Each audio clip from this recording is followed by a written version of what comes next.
Bueno, las articulaciones del cráneo. La primera articulación del cráneo es la articulación temporomandibular. Esta articulación sinovial está formada por las ramas de la mandíbula y una parte escamosa del hueso temporal que está situado a cada lado. El disco articular se encuentra situado entre las superficies de articulación para conseguir su adaptación. Su superficie se encuentra moldeada sobre lo que es la superficie temporal y lo que es la superficie mandibular. Tiene una circunferencia que se inserta en lo que es la cápsula articular y divide la cavidad articular en dos compartimientos, el compartimento superior e inferior.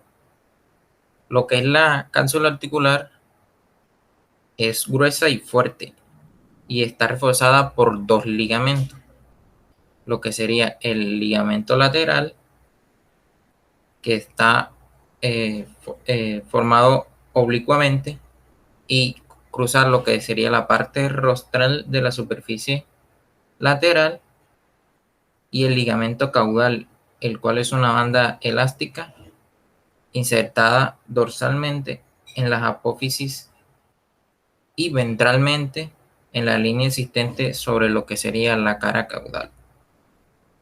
Los movimientos que realiza esto son a partir de un eje transverso que pasa por ambas articulaciones, asociada con esta acción que se asemeja un poco a una charnela. Tiene un poco de movimiento de deslizamiento también. También tenemos las articulaciones fibrosas del cráneo. Como sabemos, la mayoría de los huesos del cráneo están unidos por sutura y son temporales sus articulaciones. La articulación del gioides. La articulación temporogioidea es una sindesmosis en la que el ángulo articular de lo que sería el extremo dorsal del hueso está insertado por lo que sería un corto, como un corto tubo de cartílago. Y a las apófisis estiloidea de la porción, lo que sería del hueso temporal, y al igual que la, al igual que la articulación temporomandibular, su movimiento se asemeja al de una charnela. Articulaciones y ligamentos de las vértebras. Aquí podemos ver entonces las vértebras que poseen un movimiento representan a dos clases de articulaciones, las que son articulaciones intercentral, que son formadas por los cuerpos vertebrales, y las articulaciones interneuronales, relacionadas que están relacionadas con los ligamentos que se unen a los arcos y las apófisis. Algunos de ellos pueden ser relativos a una simple articulación o comunes a otras. Estos se extienden a lo largo de toda la articulación y casi toda la columna vertebral o una considerable parte de ella. Bueno, las articulaciones intercentrales. Se trata de anfiartrosis, o sea que son formadas por la unión de las extremidades de los cuerpos de lo que serían las vértebras adyacentes. Estas, estas tienen una superficie articular en lo que sería la región cervical, en lo que sería la región cervical, y tienen una cavidad sobre lo que sería el extremo caudal de la vértebra y una cabeza en la vértebra que le sigue. Estas superficies son mucho más aplanadas. y tienen diferentes medios de unión. Aquí podemos ver que los medios de unión son cartilaginosos. Tienen unos discos intervertebrales, los cuales ocupan un espacio existente entre los cuerpos de las dos vértebras contiguas. Estos discos son muy delgados en lo que sería la parte media y más gruesos en las partes cervicales y lumbares, y aún más gruesos en la región caudal. Cada uno de estos está formado por lo que sería un anillo periférico fibroso y un núcleo que sería un poco central o blando. El ligamento longitudinal ventral, este ligamento está sobre la superficie ventral de lo que serían los cuerpos vertebrales y los discos intervertebrales, a lo que este se une muy firmemente, está unido muy firmemente. Y este comienza desde caudal a la mitad de la región torácica, y al principio es una banda estrecha, pero ya caudalmente comienza a engrosarse o ensancharse y termina en lo que sería la superficie pélvica del sacro más fuerte, en donde algunos tendones de lo que sería el diafragma se funden con el ligamento. Y el ligamento dorsal, este se asienta sobre lo que es el suelo del canal vertebral, desde el axis al sacro, y este es un poco más estrecho en la parte media y se ensancha sobre lo que serían los discos, a los que se une firmemente. Articulaciones interneurales. Cada vértebra típica representa dos pares de apófisis.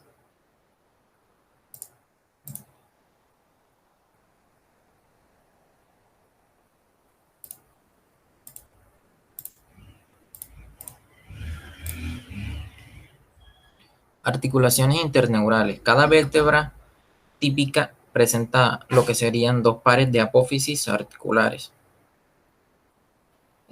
Las superficies que tienen son extensas, muy planas y ovaladas en la región cervical. En la región torácica serían más pequeñas y aplanadas. Y en la región lumbar, lo que sería la parte caudal es convexa y la craneal es cóncava. Lo que sería la cápsula articular es fuerte y amplia en la región cervical. Se conforma con el gran tamaño y movilidad de estas articulaciones en el cuello. La cápsula es más pequeña y ajustada en lo que sería las regiones torácica y lumbar.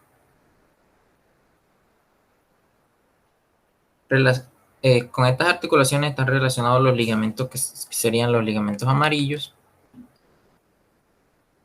que conectan lo que serían los arcos de las vértebras adyacentes con los ligamentos membranosos,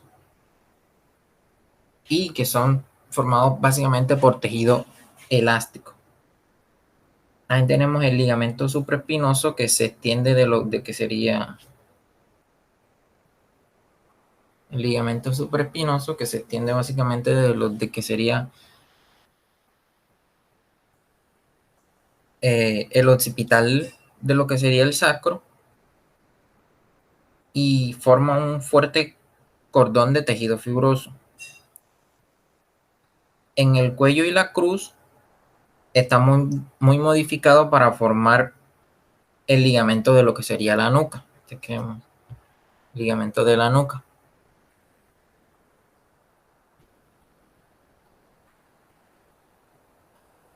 Ahora, el ligamento de la nuca lo que sería es muy elástico y poderoso. Y su función, por así decirlo, principal es que este asiste a los músculos extensores de lo que sería la cabeza y el cuello. Este va desde el hueso occipital a lo que sería la cruz.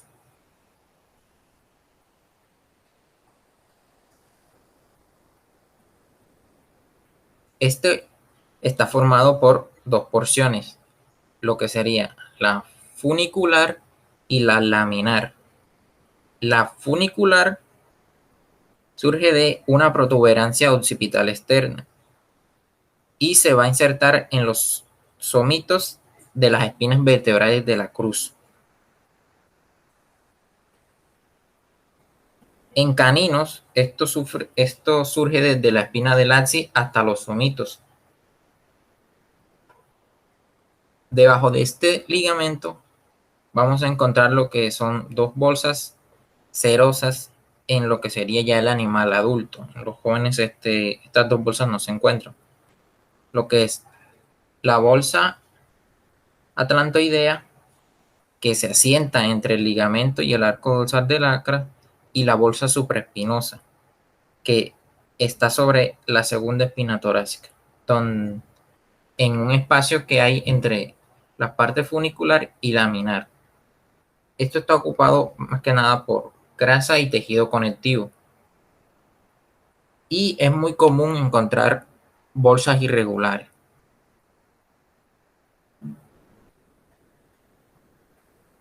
En el cuello, lo que sería la parte del cuello, la parte funicular consta de dos bandas que son muy íntimamente unidas entre sí. Ahora, la porción laminar está formada por lo que serían dos láminas separadas me- mediante un tejido conectivo. Estas láminas tienen, tienen unas digitaciones que surgen de las espinas torácicas y terminan en la parte funicular. Estas digitaciones se dirigen de ventral a cranealmente para terminar en las vértebras cervicales. Ahora, los ligamentos interespinosos. Estos se extienden entre las espinas de las vértebras que son continuas. En la región cervical son como unas bandas elásticas y en las regiones torácicas y lumbar parecen más fibras blancas, dirigidas de oblicuo, ventral y caudalmente. Los ligamentos intertransversos son membranas que conectan las apófisis transversas adyacentes de la región lumbar. La articulación atlantoaxial. Bueno, esto sería, esta es más que nada una articulación trocoide. Estas tienen una superficie articular eh, sobre donde los laterales de lo que sería el atlas tienen dos carillas en forma de lo que sería en forma de una silla de montar y están separadas dorsalmente y ventralmente. Estas sobre lo que sería el axis hay unas superficies recíprocas que también tienen una forma de silla de montar.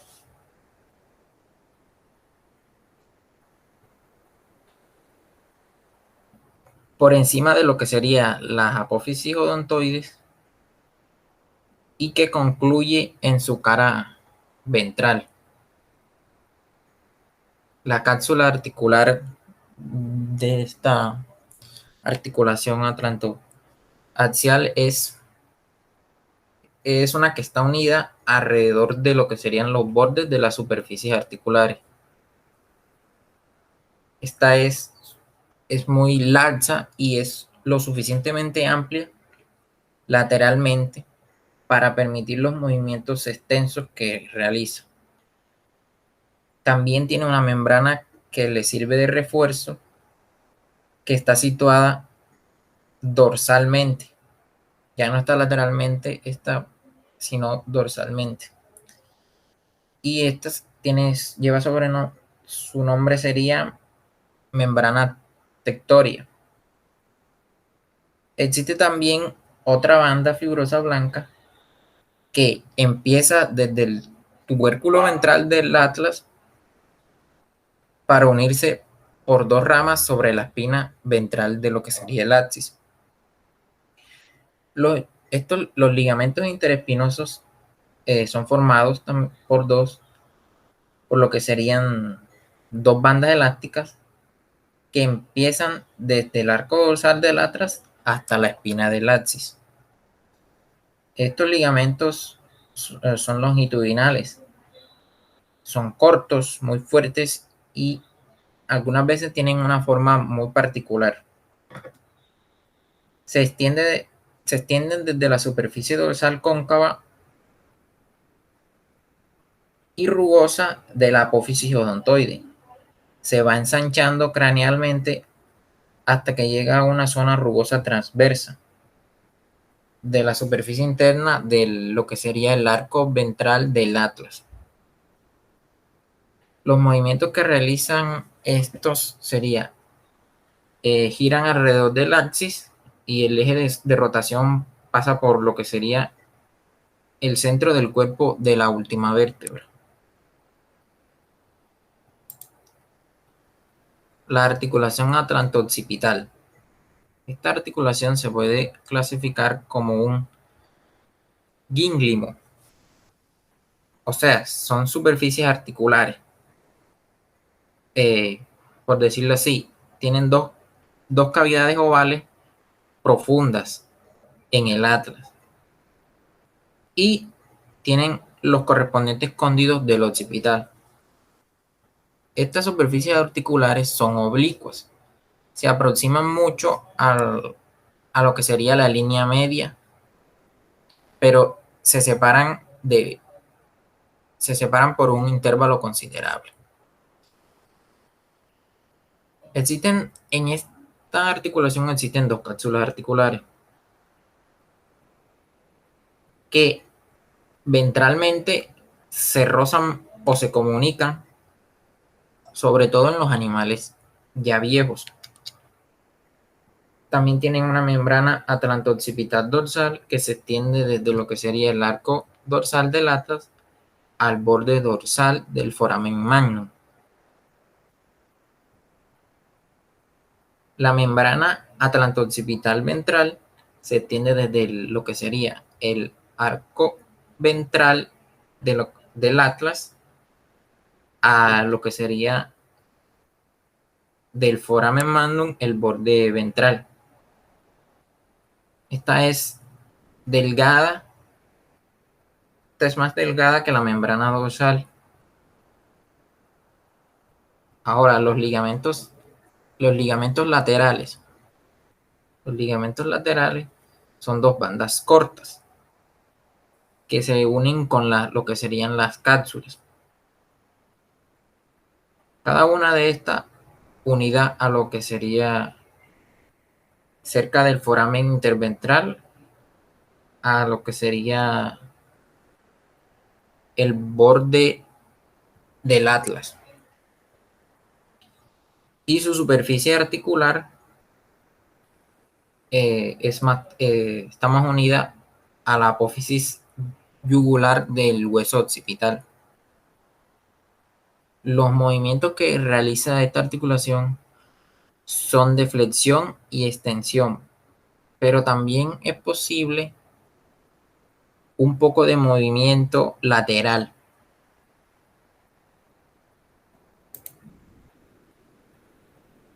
Articulaciones del tórax. Bueno, las articulaciones costovertebrales, cada costilla posee dos articulaciones con lo que sería la columna vertebral, una por su cabeza y otra por el lado de su tubérculo. Son formadas por la unión de la cabeza de lo que serían las costillas con los cuerpos de las dos vértebras adyacentes. Y, y las dos carillas situadas en la costilla son separadas por un surco que no es articular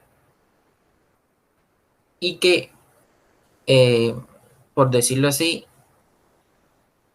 eh, forma parte, forma parte de las dos carillas cóncavas de los cuerpos vertebrales.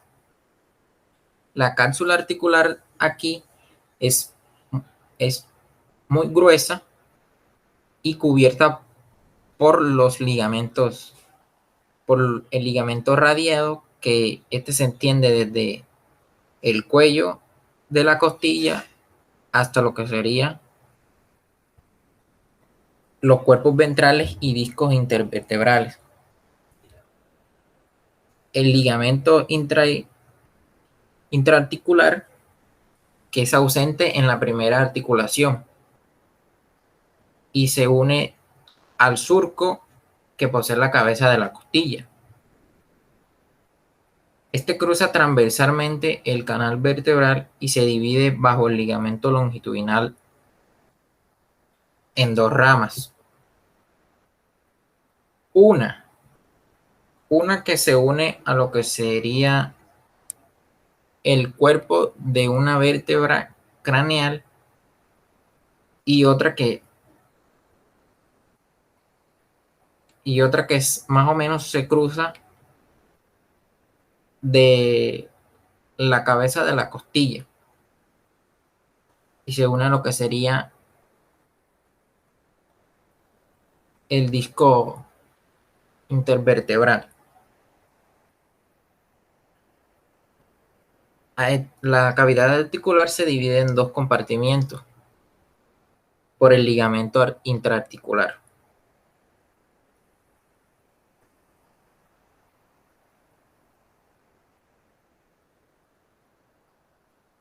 La cavidad, por ejemplo, para la cabeza de la primera costilla se encuentra formada por unas carillas cóncavas que el cuerpo posee de la última, de la última,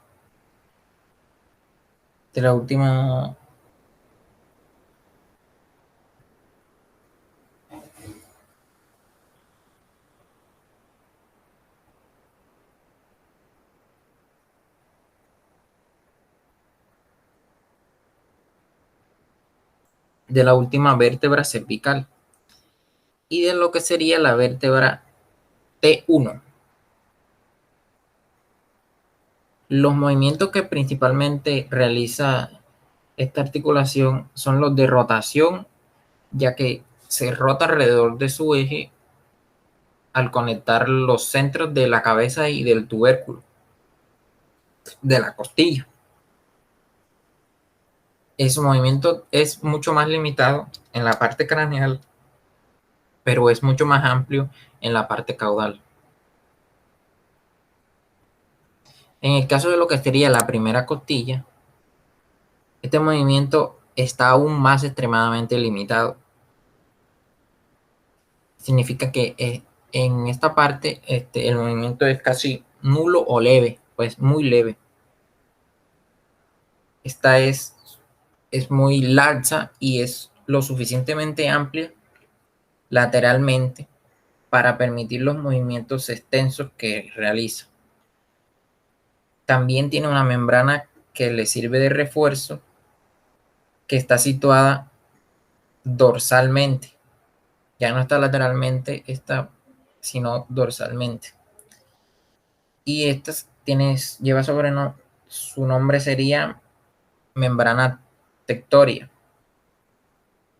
Existe también otra banda fibrosa blanca que empieza desde el tubérculo ventral del atlas para unirse por dos ramas sobre la espina ventral de lo que sería el axis.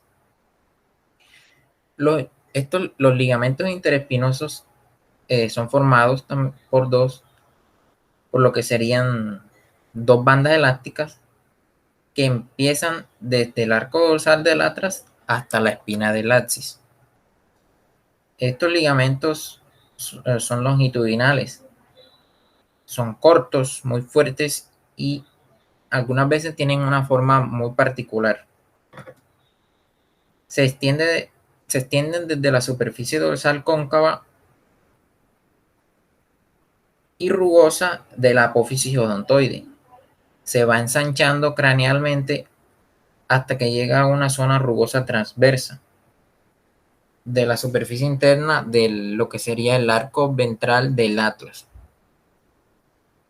Los movimientos que realizan estos sería giran alrededor del axis y el eje de rotación pasa por lo que sería el centro del cuerpo de la última vértebra.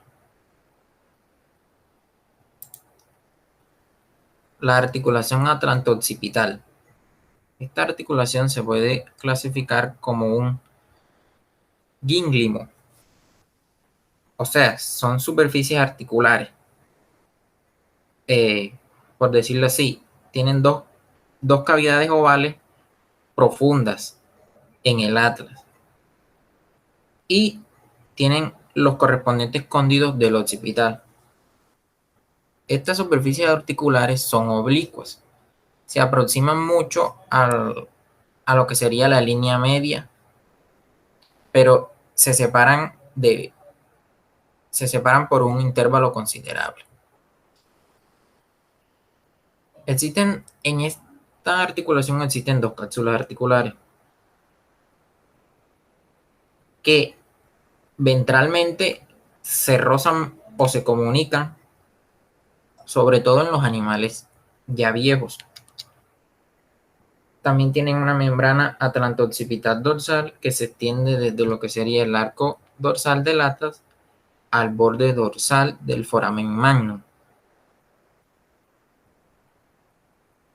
La membrana atlanto-occipital ventral se extiende desde lo que sería el arco ventral del atlas a lo que sería del foramen magnum el borde ventral.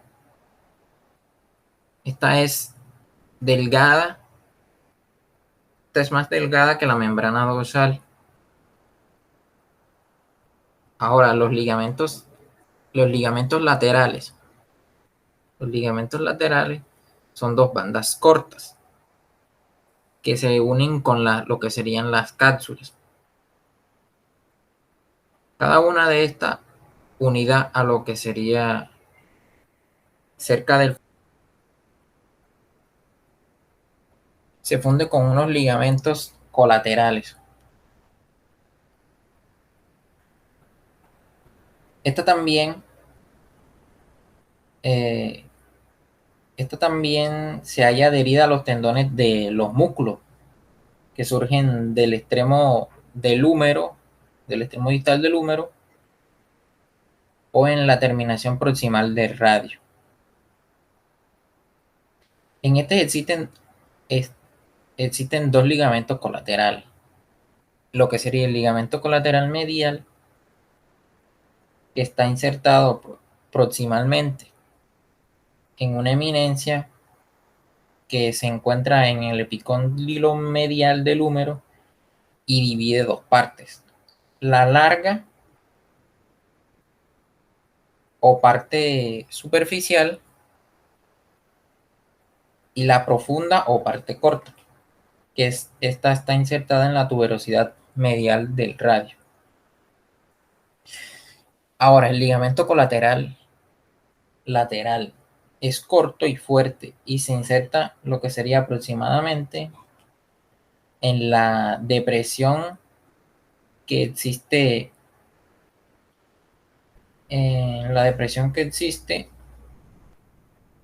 sobre el epicóndilo lateral del húmero, y en su parte más distal es en la tuberosidad lateral del radio.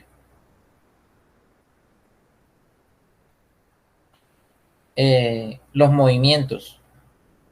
Esta articulación tiene con el único movimiento, tiene el único movimiento de flexión y extensión alrededor de lo que sería un eje. Eh, lo que sería en unas posiciones, depende de las posiciones, dependería también su ángulo. Por ejemplo, en reposo serían de unos 150. La amplitud sería de unos 55 a 60 grados. Y la extensión completa de esto no, está siempre prevenida por la tensión de los ligamentos colaterales y el bíceps braquial.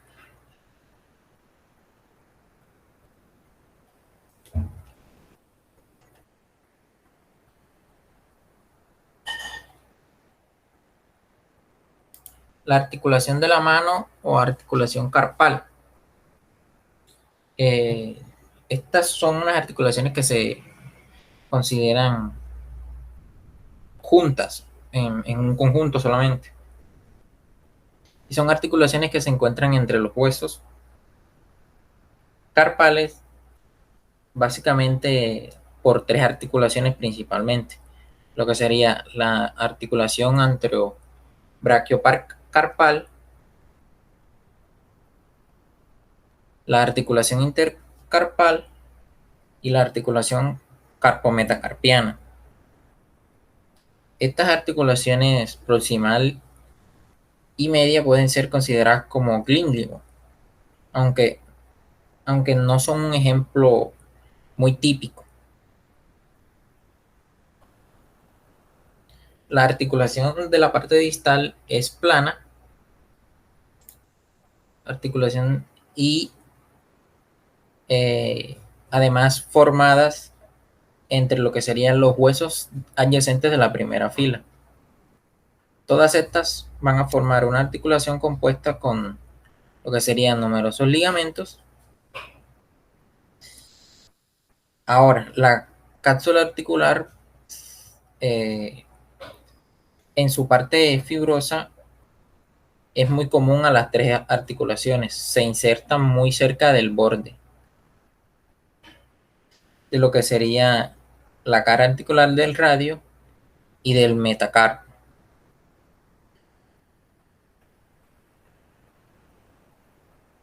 Esta es laxa, excepto durante la flexión, y contribuye a la formación de los canales fibrosos eh, para los tendones. Ahora, en su parte palmar tiene un ligamento carpal palmar.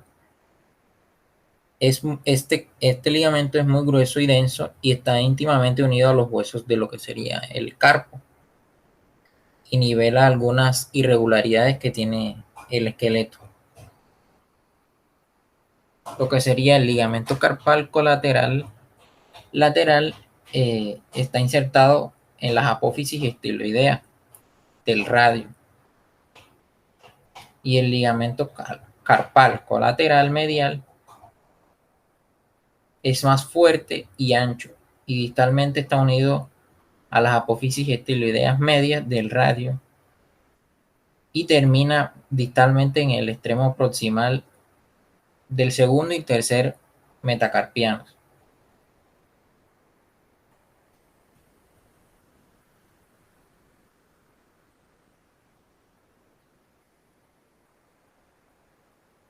Los movimientos.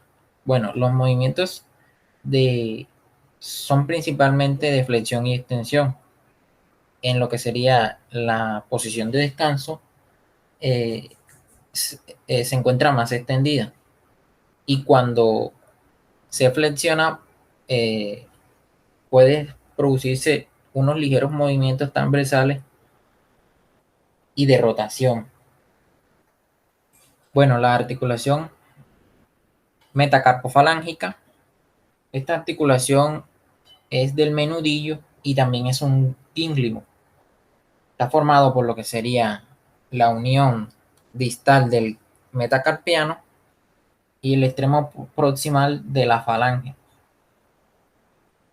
y una parte proximal de los huesos sesamoideos.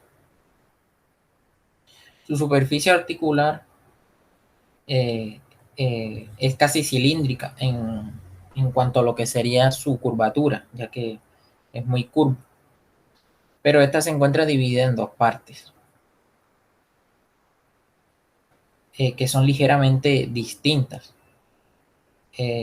Por una que es una arista alojada en un hueco formado por lo que sería la falange proximal, junto con el ligamento, junto con, junto con el ligamento en la parte palmar, y en la parte de este último ligamento es una masa de fibrocartílago. Ahora, la cápsula articular se inserta alrededor del borde de las superficies articulares. Es gruesa y amplia palmarmente, donde se halla una bolsa interpuesta entre ella y los tendones extensores. Ahora, tiene los ligamentos colaterales, que están parcialmente divididos en dos capas. La superficial, que nace en lo que sería la eminencia, de lo que sería cada lado del extremo del metacarpiano, y lo que sería que se inserta en una superficie abacial del sesamoideo. Los movimientos. Esto realiza los movimientos de flexión y extensión en lo que sería la posición ordinaria del pie. Está en un estado parcial de flexión, no está totalmente flexionado. Tiene un ángulo articular de unos 140 grados y en el miembro pélvico es 5 grados mayor.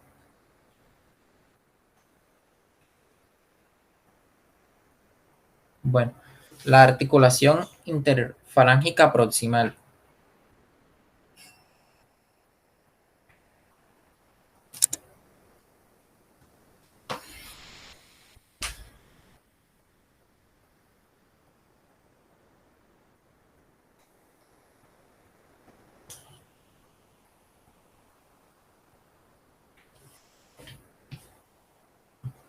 La articulación interfalángica proximal. Esta articulación es otro glínglimo, formado por lo que sería la unión de un extremo distal de la falange proximal y el extremo proximal de la falange media. Sus superficies articulares son, en la falange proximal, dos áreas convexas, y en la falange media las superficies que son opuestas a estas correspondientes.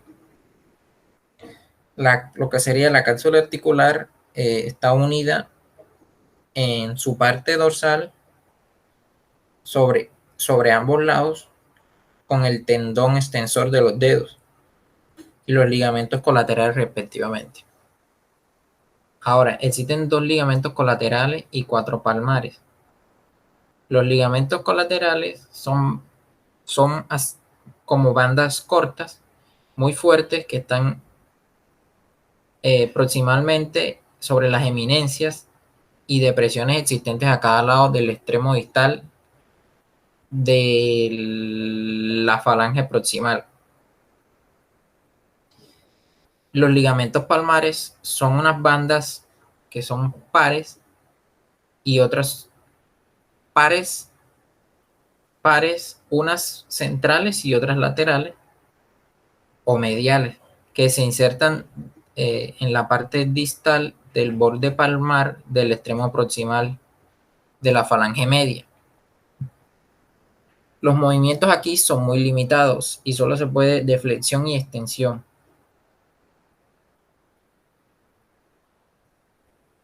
La articulación interfalángica distal.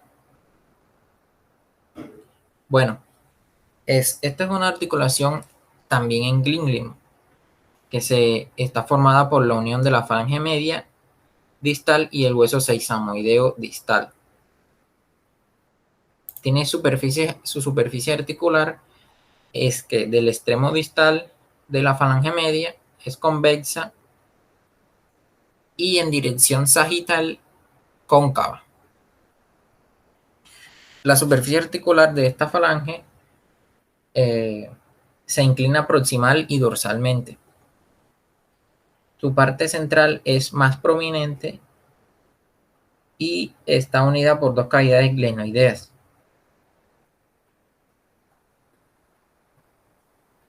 La cápsula articular está lo que sería insertada alrededor de los bordes articulares dorsalmente y sobre los lados es gruesa y se junta con un tendón y el ligamento colateral. Los ligamentos.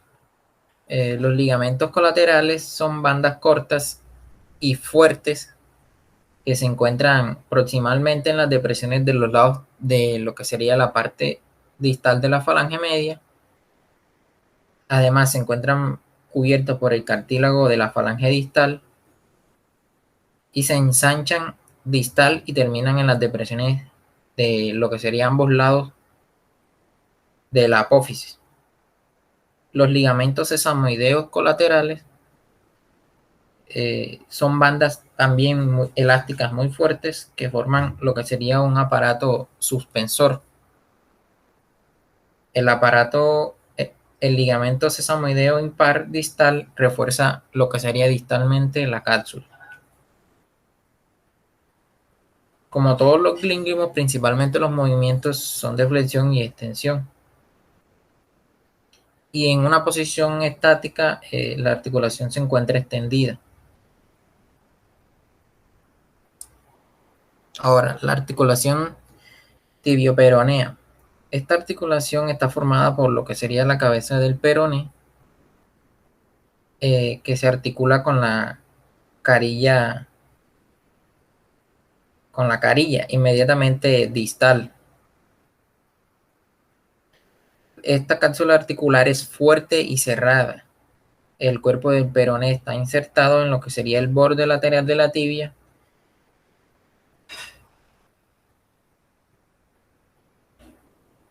Ahora, lo que serían las articulaciones tarsal o del corvejón.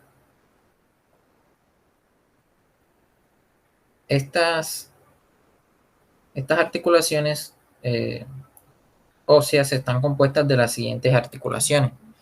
Una articulación tarsocrural, una articulación intertarsales y articulación tarsometatarsial. La articulación tarsocrural es un glíndimo típico que está formado por la tróquea del astraclamo y lo que sería la superficie correspondiente del extremo distal de la tibia. Las otras articulaciones son planas, con superficies articulares y ligamentos de la misma naturaleza que permiten solamente lo que sería una cantidad mínima de movimiento. En este caso sería el movimiento de deslizamiento. La parte fibrosa de la cápsula articular se encuentra insertada alrededor de lo que sería el borde de la superficie articular de la tibia. Su parte dorsal es un poco más delgada y, y la parte plantar es más gruesa en sentido distal y está muy insertada en los huesos tarsales. Los ligamentos comunes. Los ligamentos comunes aquí son el ligamento colateral lateral, formado de dos bandas distintas que se cruzan entre sí. El ligamento colateral largo, este sí es superficial y nace de la parte caudal y se dirige casi en la línea recta distalmente. El ligamento colateral medial, este también consta de dos partes que se cruzan entre sí. El ligamento colateral medial largo